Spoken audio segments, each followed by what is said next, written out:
Guys, नमस्ते। मेरे channel पर आपका स्वागत है। आज हम नंबर सिस्टम ट्रिक्स का पार्ट 2 पढ़ेंगे। अगर आपने पार्ट 1 अभी तक नहीं पढ़ा है तो प्लीज मैंने लिंक डिस्क्रिप्शन में दे रखा है, आप पहले जाके इसका पार्ट 1 पढ़ें और तब आप पार्ट 2 भी पढ़ सकते हैं। हालांकि पार्ट 1 और पार्ट 2 कुछ रिलेटेड नहीं है, बट ऑफ कोर्स वो ट्रिक्स हैं तो आपके काम ही आएगा। तो आप चाहें तो इसे भी पहले पढ़ लें और तब पार्ट 1 भी लेके जरूर पढ़ें। तो चलिए शुरू करते हैं। नया दिन, नई शुरुआत। तो आज का हमारा पहला ट्रिक है when a to the power n is divided by a plus 1 then। जब a to the power n a plus 1 से डिवाइडेड हो रहा हो तो हम क्या करते हैं? दैट मीन्स फॉर एग्जाम्पल अगर 5 हमारा 5, ठीक है, a की जगह अगर हम 5 लेते हैं, 5 टू द पावर n, मान लीजिए 100, 150, 200 कुछ भी, मान लीजिए 5 टू द पावर 100 है, वो a प्लस 1 से अगर डिविजिबल हो, अगर 6 से डिविजिबल हो तो हमारा रिमाइंडर क्या होगा? यही इस रूल का मतलब हुआ। ओके, कि अगर हमारा जो न्यूमरेटर है उस पे कुछ पावर चढ़े हुए हों और जो हमारा डिनोमिनेटर हो वो न्यूमरेटर से जस्ट 1 ज्यादा हो तो हमारा रिमाइंडर क्या होगा? ठीक है, तो इसके 2 रूल्स होते हैं। पहला, इफ n इज ऑड, अगर n एक ऑड नंबर है सॉरी, मान लीजिए यहाँ पे 100 की जगह हमारा 59 है, ये 100 तो इवन नंबर है, 59 एक ऑड नंबर है। तो अगर हमारा n एक ऑड नंबर हो तब हमारा जो रिमाइंडर होगा उस केस में वो a के बराबर होगा। दैट मीन्स कि इस वाले केस में 5 टू द पावर 59 बाई 6 के केस में हमारा जो रिमाइंडर होगा वो इक्वल होगा 5 के। यहाँ पे a की जगह हमारा 5 है, राइट? ठीक है, और दूसरा रूल क्या है कि अगर इफ n इज इवन, अगर हमारा जो पावर है वो इवन नंबर है तो क्या होगा? तो जो हमारा r होगा, रिमाइंडर होगा, वो 1 के इक्वल होगा। ओके, तो दैट मीन्स कि इस केस में 5 to the power 100 divided by 6 के केस में, क्योंकि ये जो 100 है वो एक इवन नंबर है, तो इसलिए यहाँ पे जो हमारा रिमाइंडर होगा वो इक्वल टू क्या होगा? 1 होगा। ठीक है, यही रूल है।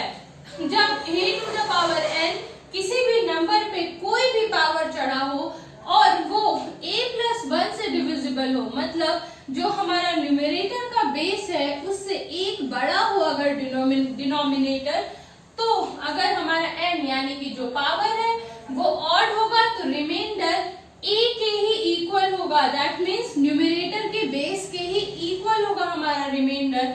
और अगर n हमारा इवन है तो हमारा रिमाइंडर हमेशा 1 होगा। ओके, यानी कि अगर हमारा जो पावर है न्यूमरेटर का, जो भी बेस है उस पे जो भी पावर चढ़ा है वो अगर हमारा इवन है तो हमारा रिमाइंडर 1 आएगा। ठीक है, इसे याद करने के लिए आप एक छोटा सा ट्रिक या तरीका अपने माथे में रख सकते हैं। जैसे कि आप कोई भी छोटा नंबर लीजिए, जैसे मैंने यहाँ भी एक छोटा ही नंबर लिया है 5 और 6, इसकी जगह कोई आप बड़ा नंबर भी ले सकते हैं।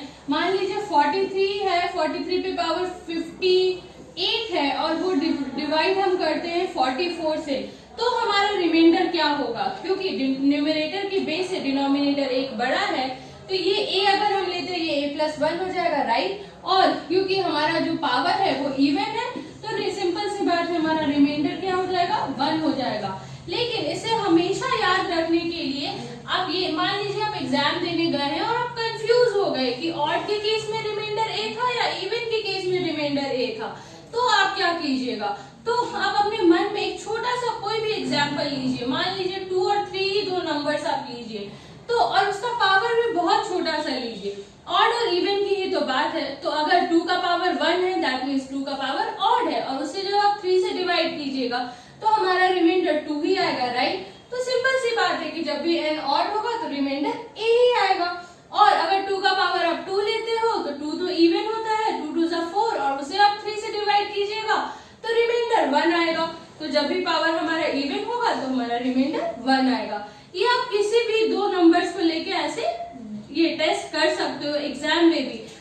समय नहीं लगेगा कंफ्यूज होके गलत आंसर लिखने से, तो बेटर ही है।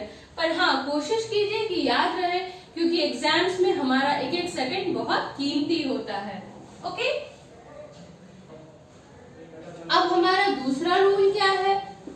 When a+1 is divided by a, okay, sorry, when a+1 to the power n is divided by a, then, ठीक है, जब a+1 पे पावर 1 n चढ़ा हो और वो a से डिवाइड हो रहा हो, दैट मीन्स जो हमारा न्यूमरेटर है वो डिनोमिनेटर से एक बड़ा हो और न्यूमरेटर पे कुछ पावर चढ़ा हो, तब उस केस में हमारा रिमाइंडर क्या होता है? एग्जाम्पल के लिए आप यही देख लें, इसका ठीक उल्टा, पावर हमेशा न्यूमरेटर पे ही होगा। ठीक है, इन दोनों ही रूल्स के केस में पावर हमेशा न्यूमरेटर पे होगा, ये ध्यान रखना है। बस इतनी सी बात है कि इस रूल में हमारा न्यूमरेटर का जो बेस है वो डिनोमिनेटर से एक छोटा था, और इस रूल में हमारा न्यूमरेटर का बेस डिनोमिनेटर से एक बड़ा होगा। इसी का उल्टा देखते हैं। मान लीजिए यहाँ इस रूल के हिसाब से हमारा क्वेश्चन कुछ इस प्रकार होगा, जो हमारा न्यूमरेटर का बेस होगा वो डिनोमिनेटर से एक बड़ा होगा, और न्यूमरेटर में कुछ भी पावर्स हो सकते हैं, मान लीजिए 203 ही है। ठीक है, ये होता है।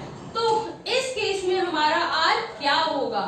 तो इस केस में हमारा r ऑलवेज इक्वल टू 1 होगा।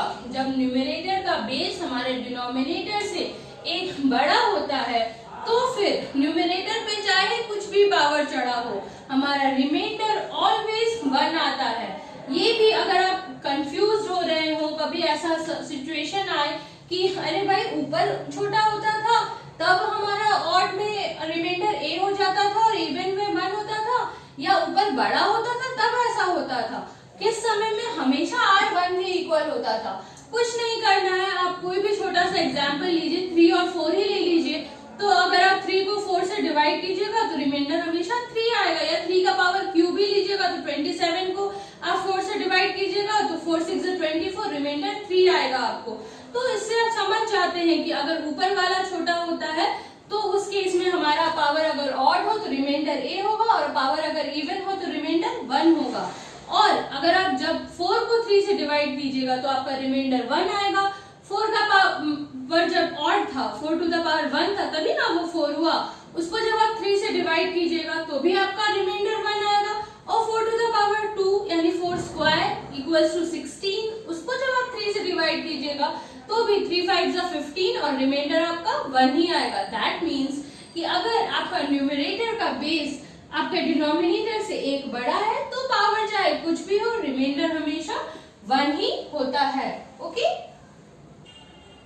और एक बात, अगर आप चाहें तो ये जो दूसरा रूल है इसे एक और तरीके से लिख सकते हैं, पढ़ सकते हैं या याद रख सकते हैं। वो क्या है कि when a to the power n is divided by a minus 1, then r equals to 1 always। ठीक है, अब वो आप पे डिपेंड करता है कि आपको इन दोनों में से कौन सा लैंग्वेज ज्यादा सूट कर रहा है। बात दोनों की ही सेम है। जो हमारा न्यूमरेटर है वो उसका जो बेस है वो हमारे डिनोमिनेटर से एक ज्यादा होना चाहिए। इस रूल का बस उतना ही मतलब है कि अगर ऐसा होता है कि न्यूमरेटर का बेस हमारे डिनोमिनेटर से एक ज्यादा है तो हमारा जो रिमाइंडर होगा वो हमेशा 1 होगा। ठीक है, अब आप पे डिपेंड करता है आपको कौन सा लैंग्वेज सूट कर रहा है, आप उसे ही याद रखिए। ओके, मैंने इसलिए यहाँ पे a+1 to the power n लिया क्योंकि वो इसका ऑपोजिट हो जाता है, तो मुझे ये याद रखना ज्यादा बेटर लगता है। a to the power n अगर a+1 से डिवाइड हो रहा है तो अगर n ऑड है तो रिमाइंडर a होगा, और अगर n इवन है तो रिमाइंडर 1 होगा। और अगर इसका उल्टा होता है, दैट इज a+1 हमारा न्यूमरेटर हो जाता है, और a+1 to the power n अगर a से डिवाइड होता है तो हमारा 1 होता है। मुझे ये ज्यादा इजी लगा कह सकते हैं, या मैंने ऐसा ही पढ़ा तो मुझे समझ ज्यादा आया, उस वक्त मुझे यही याद करने में सहूलियत हुई, मैंने ऐसे ही उसे याद रखा। आप चाहें तो आप ऐसे भी याद रख सकते हैं कि दोनों ही केसेस में हमारा जो न्यूमरेटर है वो a to the power n है, बेस हमारा a है। अगर a to the power n जो है वो a प्लस 1 से डिविजिबल हो रहा है, डिवाइडेड हो रहा है, दैट मीन्स अगर डिनोमिनेटर एक ज्यादा है तो रिमाइंडर चेंज होता है। ऑड के n अगर ऑड है तो रिमाइंडर a हो जाता है, n इवन है तो रिमाइंडर 1 हो जाता है। लेकिन अगर a जो है a to the power n वो a प्लस 1 की जगह a माइनस 1 से डिवाइड होता है तो रिमाइंडर हमेशा 1 होता है। ठीक है, आपको जो भी सूट करे आप उसे उस लैंग्वेज को इन दोनों में से चूज करके वही याद रख सकते हैं, इसमें कोई दिक्कत नहीं है, बस रूल्स याद रहे ये ज्यादा जरूरी है। और मैंने इतनी बार रिपीट किया है तो आशा करती हूँ कि आपको ऑलरेडी ये याद हो चुका होगा, या अगर आप एक दो बार और रिवाइज करोगे तो आपको अच्छी तरह याद हो जाएगा। चलिए अब इन रूल्स से रिलेटेड कुछ एग्जांपल्स देखते हैं। पहला एग्जांपल हमारा है when 7 to the power 19 plus 2 is divided by 6 the remainder is okay। तो इसे हम कैसे सॉल्व करेंगे? सबसे पहले हम देखेंगे कि 7 to the power 19 को अगर हम 6 से डिवाइड करते हैं तो हमारा रिमाइंडर क्या होगा।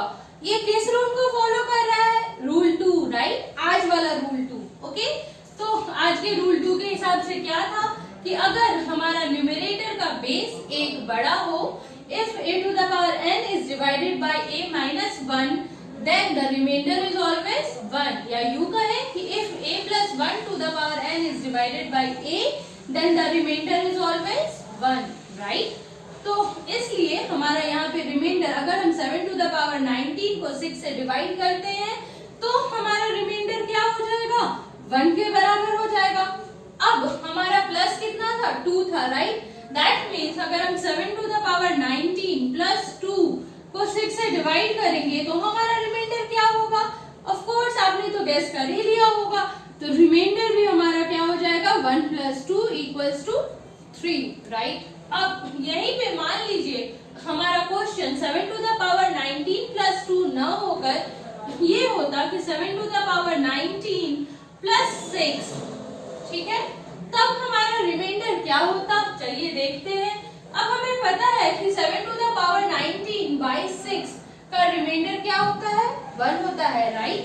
तो 7 to the power 19 by 6 का रिमाइंडर तो हो गया 1, तो इसका रिमाइंडर हमारा आ गया 1 के इक्वल, ठीक है। अब प्लस 6 है तो रिमाइंडर में हमने क्या किया था?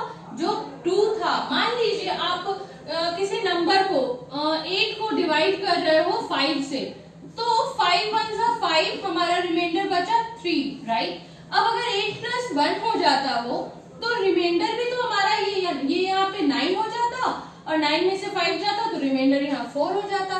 दैट मीन्स जो हमारा पहला रिमाइंडर 3 था उसमें 1 जुड़ के हमारा रिमाइंडर 4 हो जाता, राइट। वही मैंने यहाँ पे किया है। 7 to the power 19 प्लस 2 था, तो क्योंकि 7 to the power 19 by 6 का रिमाइंडर 1 होता, तो 7 to the power 19 plus 2 by 6 का रिमाइंडर 1 प्लस 2 इक्वल्स टू 3 हो गया। अब अगर यहाँ पे 7 to the power 19 प्लस 6 होता और 7 to the power 19 by 6 का रिमाइंडर तो 1 होता, तो न्यू रिमाइंडर इस पूरे नंबर का रिमाइंडर हमारा क्या हो जाता? अगर 7 to the power 19 by 6 divided by 6 होता तो रिमाइंडर इक्वल्स टू हो जाता हमारा 1 प्लस 6 इक्वल्स टू 7 आता। अब हमारा डिवाइजर तो 6 है जो कि 7 से छोटा है, तो फिर से ये जो सम होता है इसको हम एक बार और 6 से डिवाइड करते और तब जो हमारा न्यू रिमाइंडर आता जो कि यहाँ पे 1 है वही हमारा आंसर हो जाता इस क्वेश्चन का। Okay, 7 to the power 19 plus 6 का रिमाइंडर भी 1 ही होता।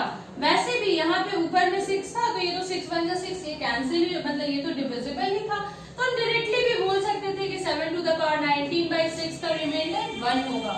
ओके, बट अगर यहाँ 7 to the power 19 by 5 होता, मान लीजिए आप एक सेकेंड के लिए, तो यहाँ भी हमारा 1 प्लस 5 हो जाता, यहाँ पे 7 की जगह 6 हो जाता, और 6 1 जा 6, ये तो डिविजिबल हो जाता, तब हमारा रिमाइंडर 0 होता और हमारा answer 7 to the power 19 plus 5/6 का आंसर, मतलब अगर इसका रिमाइंडर हमारा 0 होता। ओके